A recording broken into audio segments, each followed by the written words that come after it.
D বক্সের বাইরে free kick পেয়েছে প্যারাগুয়ে।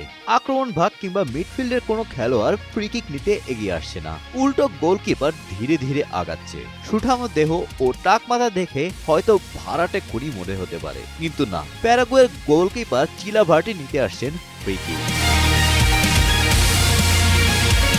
ফুটবল মাঠে গোলরক্ষকদের কাজ মূলত একটাই, প্রতিপক্ষের শট ঠেকানো এবং গোল পোস্টের নিচে অতন্দ্র প্রহরী হয়ে দাঁড়িয়ে থাকা। কিন্তু 90-এর দশকে বিশ্ব ফুটবল এমন এক জাদুকরকে দেখেছিলেন, যিনি নিজের গোল পোস্ট সামলে হড়মড় করে ছুটে যেতেন প্রতিপক্ষের ডি বক্সে, নিখুঁত ফ্রি কিক আর বুলেট গতির পেনাল্টি শটে কাঁপিয়ে দিতেন প্রতিপক্ষের জাল। তিনি আর কেউ নন, প্যারাগুয়ের কিংবদন্তি গোলরক্ষক হোসে লুইস চিলাভার্ট। মাঠে তার হিংস্র ডিফেন্ডিং, সতীর্থদের উপর সিংহের মতো গর্জন আর অতি মানবীয় গোল করার দক্ষতার কারণে ফুটবল বিশ্ব তাকে ভালোবেসে নাম দিয়েছিল এল বুলডগ।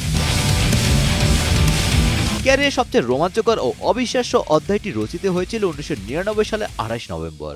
আর্জেন্টিনার ঘরোয়া লিগে ভেলেজ সার্সফিল্ডের হয়ে মাঠে নেমেছিলেন চিলাভার্ট। সে ম্যাচে 3টি পেনাল্টি পায় তার দল। গ্লাস জোড়া হাতে পরেই 3টি শটই নেন তিনি। ঠান্ডা মাথায় অসীম সাহসিকতার সাথে বল জালে জড়ান তিনি। রেফারি যখন শেষ বাঁশি বাজালেন, স্কোরবোর্ড জলজল করছে ভেলেজের 5-1 ব্যবধানের জয়। আর ফুটবল ইতিহাসের পাতায় লেখা হয়ে গেছে এক অমর রূপকথার। ফুটবল ইতিহাসে প্রথম এবং একমাত্র গোলরক্ষক হিসেবে পেশাদার ম্যাচে হ্যাটট্রিক করার বিশ্ব রেকর্ড গড়েন Jose Luis চিলাভার্ট।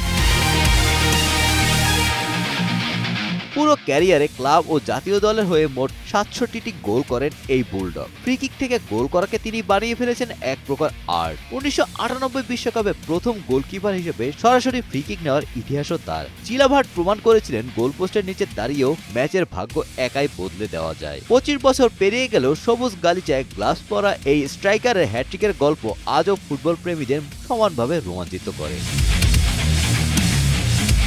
Golam Rabbani, Times today.